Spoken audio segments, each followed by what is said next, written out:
राखी की कीमत, साथ में लोकगीत भी बड़ा बढ़िया सुंदर आप सबके बीच में सुनने को मिला। तो आइए आप सबके बीच में एक छोटी सी लोकगीत है, शिक्षा प्रति बात है।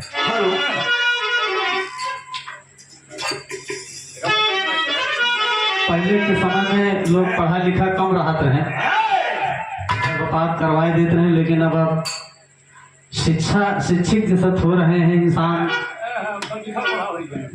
पढ़ा रहे हैं। पहले कहा रहे पढ़ा लिखा, वाह भाई वाह, खूब अनुभव है।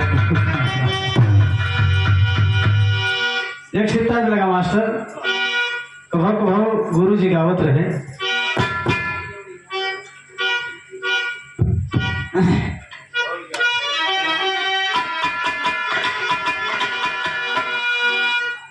अरे शादी कई के लैयौले,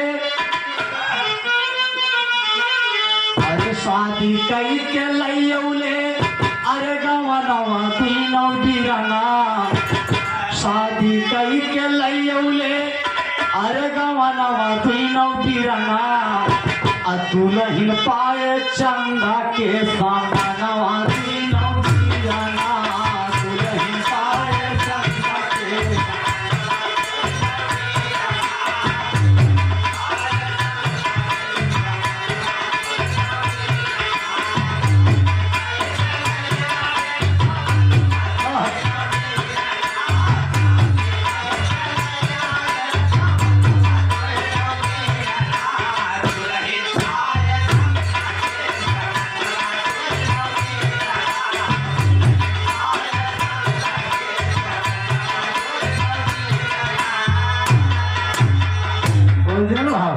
लेकिन कहना है, अरे शिक्षा है तरक्की के दवाई मोरे बीरना, शिक्षा है तरक्की के दवाई मोरे नीतवा, ले जा बेटी बेटा के पढ़ाई मोरे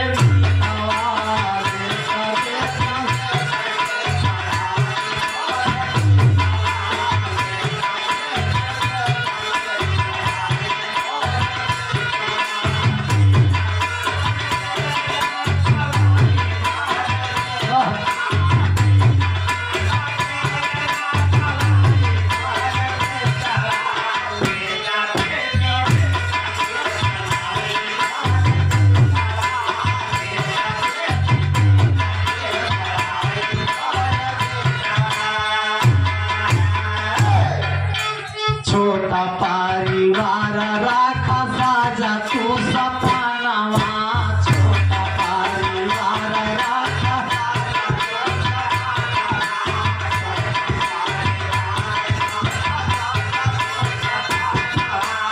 एक सूता जन में घर में कहीं ललानवा,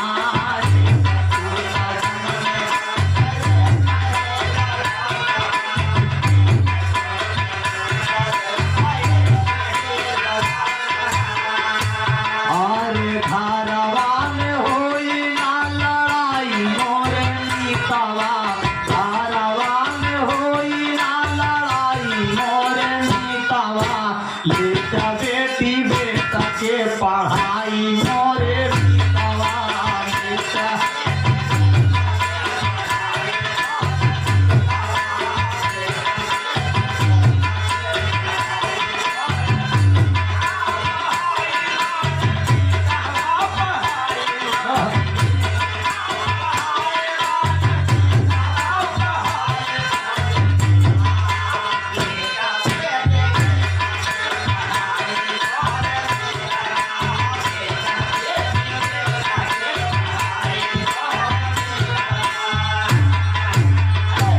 छोटा परिवार राखा साजा तू सपनवा, एक सुता जन्मे घर में एक ही ललनवा, घरवा में होई न लड़ाई मोरे मितवा, लेता बेटी बेटा के पढ़ाई मोरे मितवा।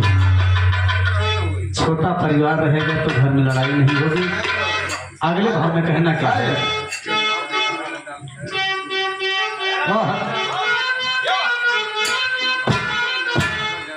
भाव बेटा और बेटी वाला भूला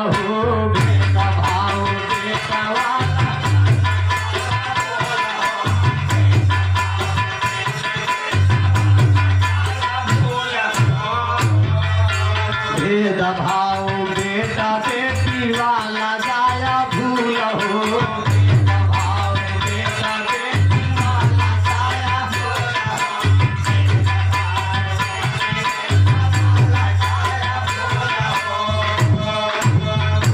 हम गदेलावन के भेजा स्कूल हो।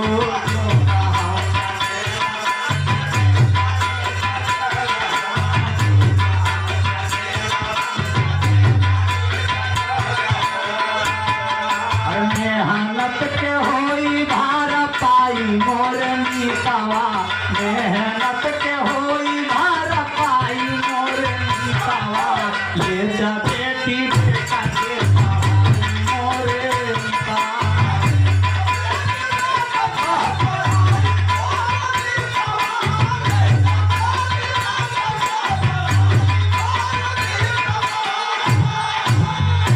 बाबूजी भेदभाव बेटा और बेटी वाला जाया भूल हो।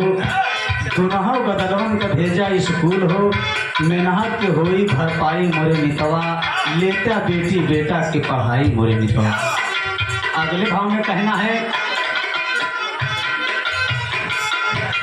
हाँ तोहरे घर का बेटा कारी पूरा यार माना। तोहरे घर का बेटी कारी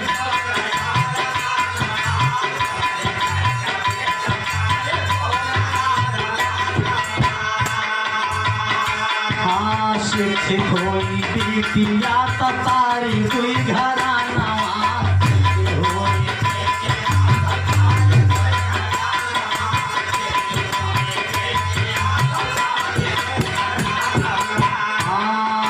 नैहर सासुरो सनी से खाई मोरे मीतवा।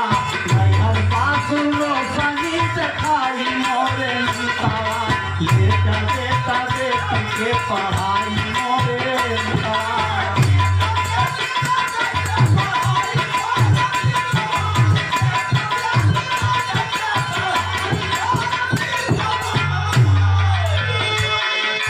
कहना है बेटावा के बनवा बाबा साहेब दस जियानिया। बेटावा के बनवा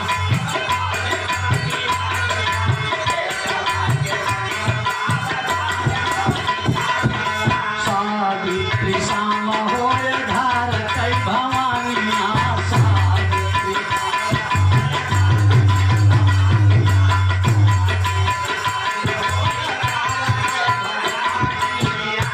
और मस्तक ऊंचा दुनिया में कराई मोरे मीतवा। मस्तक ऊंचा दुनिया में कराई मोरे मीतवा। बेटा बेटी बेटा की पढ़ाई मोरे मीतवा।